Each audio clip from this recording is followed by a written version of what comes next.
would prefer to keep our tractors when needed. I'm not going to do contracts with other people equipment if I can avoid it. So if I've got machinery that's not doing a thing, then I can consider doing contracts for other people. That's where doing the barley seeding yesterday, or was it 2-3 days ago, that was a good thing to do because we're over by the store, the field is over by the store, we can make a little bit of money, cover the cost of seed that we're going to use on our farm, and things work out a little bit better. Same with the lime spreader or the fertilizer spreader I bought. I bought the fertilizer spreader, I filled it with stuff and came back to the farm with the stuff and spread it on other people's fields because it's an easy way to make money.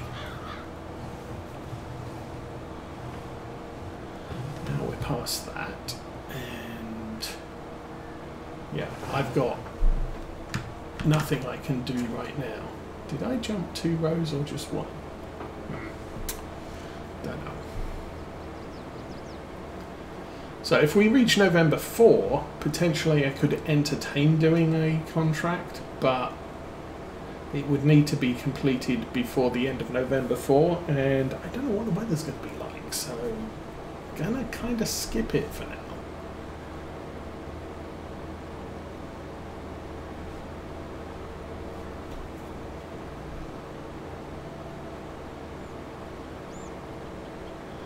Now the other thing, we did a lot of we did one greenhouse in our maple playthrough, so I'm kind of not looking at doing greenhouses for this playthrough.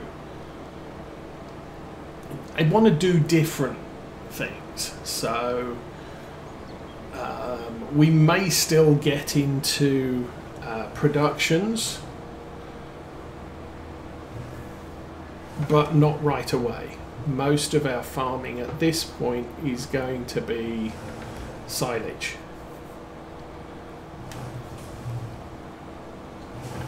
Once we're past, once we're established and going, we'll be adding arable fields, and I may, we'll plant barley and send it to the grain mill to turn into flour. We'll consider doing things like that, but for the most part, I'm not. I mean, we will eventually do productions. We'll do milk. We'll buy some cows. But cow startup in this situation is going to be extremely expensive. It was easier on Maypole because we started that before Cavalier Roy changed his map styles. And it didn't matter if you started from scratch. Starting from scratch, farm manager or new farmer, you would always get all of the farmyards were populated with the buildings that he had specified for them. When he, probably a couple of months into Maypole, he changed that premise because of people asked him to. So that if you start from scratch or you do farm manager, then you get a blank. All of the yards are blank. You can pick whichever yard you want, but you have to buy everything in it. And so, he said, yeah, I'll do it that way for you. But that does mean that we have to buy all of the buildings, including cow sheds and everything else. So primary for us was to buy 2 big silage pits, possibly going to add a 3rd one so that we can be filling and fermenting in one while using the other 2. Right now, because we don't have animals, I'm not worried about that. We can just do what we're doing and it's fine. That does mean I could use the self-propelled food mixer, because we'll be sucking most of the stuff straight off the floor. It'll save me having to bucket things into the food mixer. Now there's an interesting thought.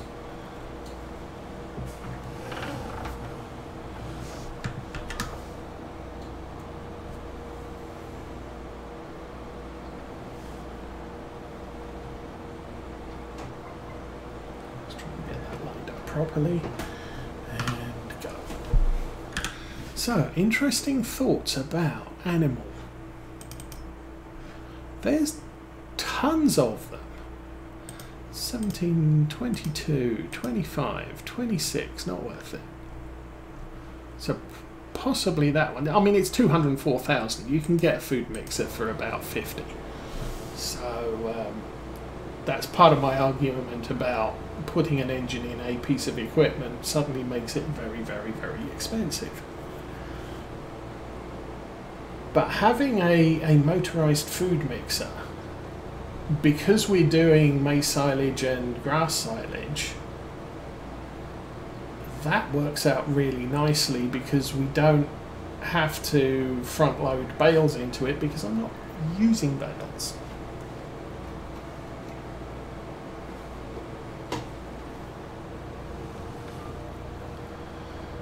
Which again is a different way of doing things than the ways I normally do them. So, yay. Maybe that's going to be a consideration. It does make, well, I could build a cow shed or a cow pasture without a shed initially, buy some cows, get them producing, and then eventually put in a cow shed. Just because that would be an interesting thing to do. It would get us into cows quicker. Although it will, if we get cows, it will reduce our income because we'll be turning some of our silage towards feeding them. Plus, I'm not sure I can afford a self-propelled food mixer off the right off the bat. Yeah, we'll see.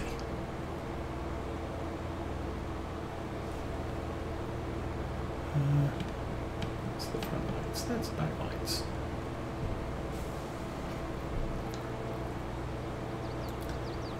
Can't remember if I added the AGCO 1000 to the mix. Since we've started playing on this map, I've started considering that a lot of the equipment I figured 200, 250 horsepower was probably the maximum I'm going to need on this map, but I found it's a little bit more accommodating than something like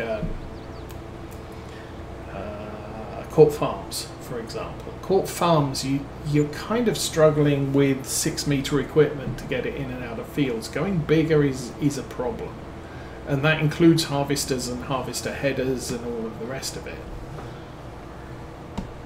So this map does allow for big equipment. It has some fairly reasonable sized fields. And so I'm probably not going to end up with a quad track, for example. But having a 300 to 400 horsepower tractor on this farm eventually is not going to be an issue, as much of an issue as I thought. It's probably going to be a benefit because you look over behind that tree line and the hills in those fields over there are just horrible. And even this tractor at 200 horsepower struggles on some jobs. The Kubota is seriously challenged over there, which is why I wish I'd had a 150 to 180 horsepower tractor rather than a 145, 142, whatever it is.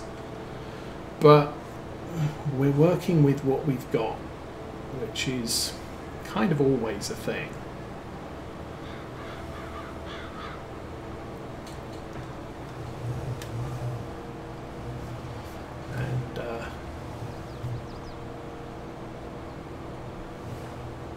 But even thinking back to Farm Sim 17, we played on Lawfolds for that series. And my main tractors were 2 Class Axion 940s, I want to say, which just shy of 400 horsepower. And we were hauling some fairly substantial, I think about 12-metre equipment. The Lemkin Titan plough, which is one of the biggest ploughs available until you get into quad track territory. 500 horsepower required, but yeah, it's a big plough. We had a big 9 to 12 metre cultivator, and you know, big equipment considerably, but we needed the additional horsepower that the 940s had because of the hills on some of the fields were just too much for a more appropriate tractor to be able to haul. So that's kind of the problem I have with this. We have the horsepower to run all of our equipment adequately with this tractor, and it's the smallest engine you can get on it. But when you start doing loading wagon, collecting hay or grass off the ground, it can struggle because of the hills. So yeah, it's one of the reasons I kind of would like to boost the horsepower of this tractor, and I may not go all the way. We can go up to 305, but I may just say, you know, 280 is probably going to be sufficient, because this is eventually going to be mostly a mowing tractor. We'll be doing the mowing in this tractor, and field work would be done by a larger machine. Or maybe I just buy a larger machine to complement this one, and the larger machine is never going to run the mowers because the mower because it doesn't have reverse drive, or it probably won't have reverse drive capability. So maybe I start looking for a 300 horsepower tractor to do the haulage and the field work that we may need to get done.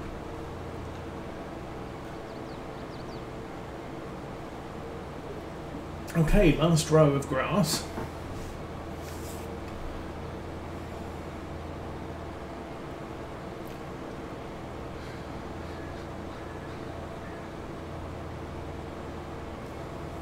I would like to replace our windrow with a merge. Although merges are significantly more expensive than it, and it was in a sale, so it's ridiculously cheap anyway. Alrighty, last bit. So we can turn off the rear lights, we can turn off the mowers and lift them, and we can turn the seat round, which during the turnaround will change us into drive. So we don't have to adjust the gearbox, it just goes. Which is kind of handy. That needs cleaned. That is incredibly dusty. And we're done by 11. Not bad. We still have... Ooh. We really should be running a weight on the front of this.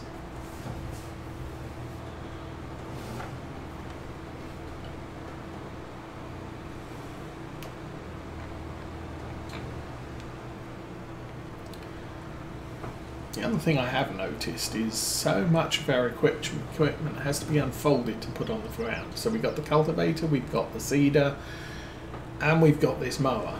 And you have to do all of them. Have to be unfolded in order to detach them. Okay, there we go. And that puts me on the right side to get out.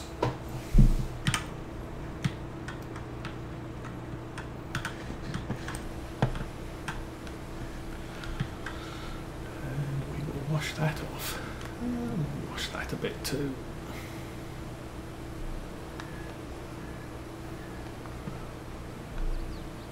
Okay, mowers are done with for now. In fact, mowers are done with for the year. Next time we'll see those is spring, although that may not be too many episodes. Hence.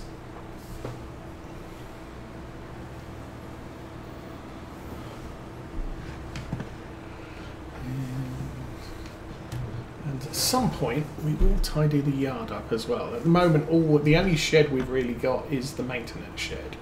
Everything in the maintenance shed can be maintained, so it can be a little bit complicated when it comes to finding the piece of equipment you want to fix, especially if all the tractors have their front loaders attached. Okay, we'll lower that and detach.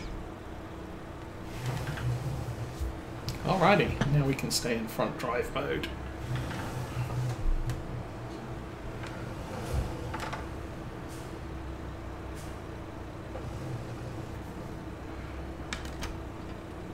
And what I'm going to do now is tether stage conditioned. We'll go and find that patch of grass that I completely messed up right there. It's not actually that big.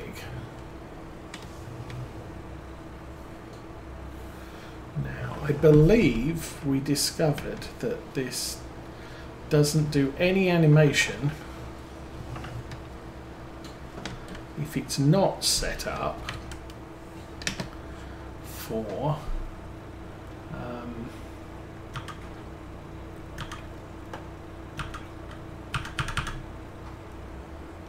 I going to have to...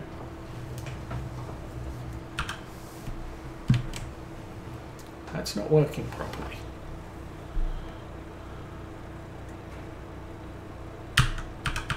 I might need to exit the game and reload, because I did notice that that can end up in a fairly bugged situation. Let me drop that, pick it back up again.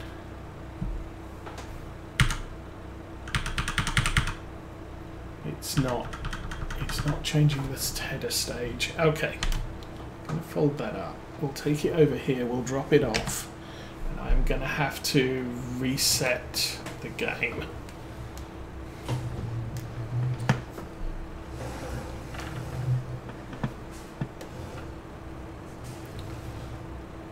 Like I said, I did discover that the best way to do things is base game, which and I don't know what's causing it, but it stops all the animations and everything else. And since I'm just about to start tedding, oh, I can't even scroll in. Okay, bear with me a sec. Let me save game. Think quitting is okay.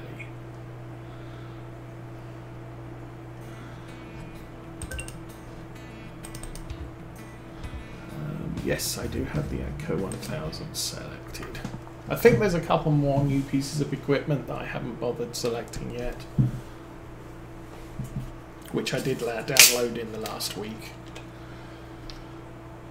But we have what we need. I can't really afford anything else for now, but it's more a case of having it available so I don't have to remember when I want it. And also things will come up in store sales, which I'll look at and say, oh, you know what, I could do with that. Okay, phone's charged. We'll unplug that. Click on start, and hopefully it didn't save. What the heck? Oh my goodness, it seriously didn't save. I hate this. Well, I guess we're doing it all again. Let's go over to here. Press that button.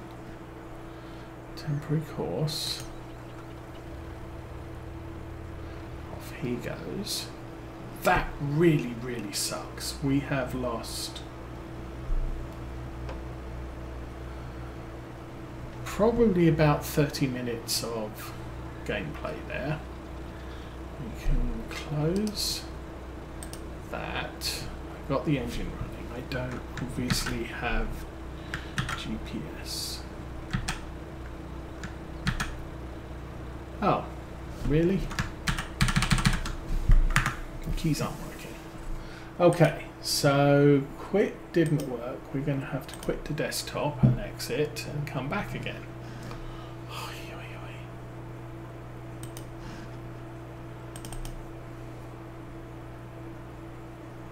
All because there's a bug with something and the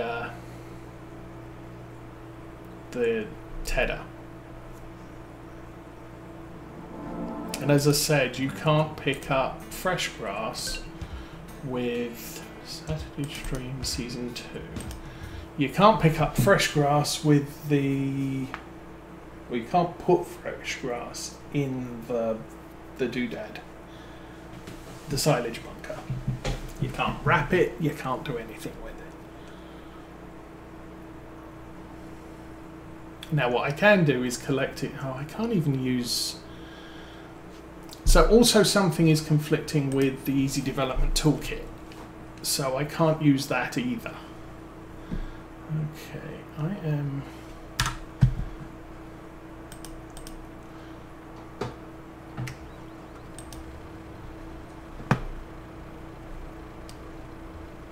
I think I can back that up a bit.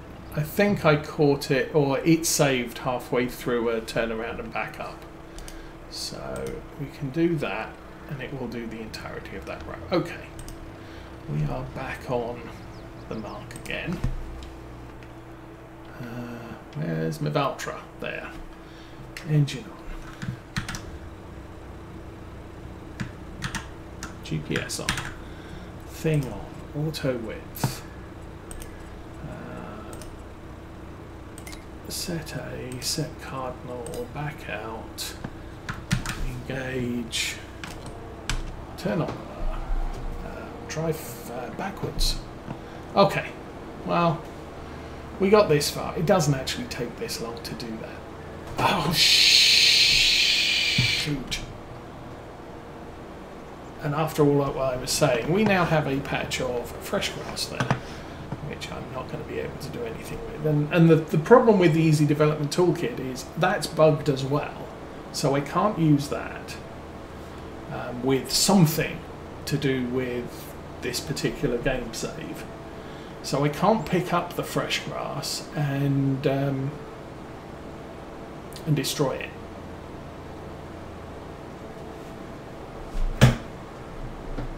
I'm not sure I can sell it. I may be able to sell it.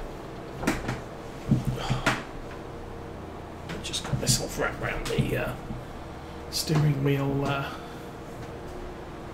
release. Okay, better.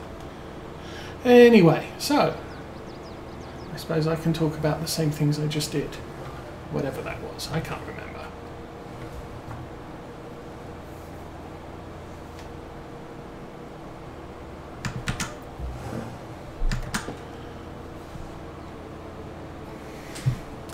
But anyway, let's get this done. Oh, that is so annoying.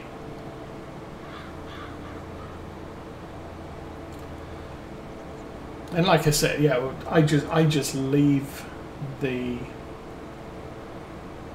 If I've got the tether on base game, it will not turn fresh grass into anything, not even hay. But it will TED condition grass into hay because that's the base game action. And I have no idea what mod I'm using that causes that problems, but it does. It stops all the animations. So if I picked up the windrower wouldn't animate. And it also seems to mess up the game save for some unaccountable reason.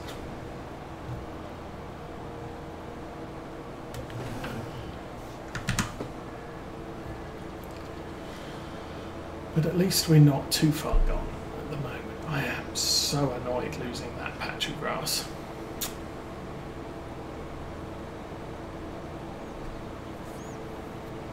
What I might be able to do is pick up all of the conditioned grass and then off camera try and recover that fresh grass somehow. Oh, I was talking about dynamic field pricing mod. So we had that active during Maypole, and it can the land varies in price. So if I go off to here and farmland, this farmland is 260,000, 71,000 per hectare. That's 69,000 per hectare, 308,000. This one might be affordable by the end of the year, so I might buy that field at the end of the year, and it's got a nice little access there. But the field pricing is fixed, so it doesn't matter when you try and buy it, it's always the same price. Dynamic field prices, what that does is it will create an adjustment of 50% off, so you can get a field for half price, up to about 100% on top, so plus 100%, minus 52 plus 100. So you can get it somewhere between half price and double price. So that field I just looked at was what, 220,000. So potentially you could buy it for 110 or 440, depending on sort of market forces, shall we call it. And so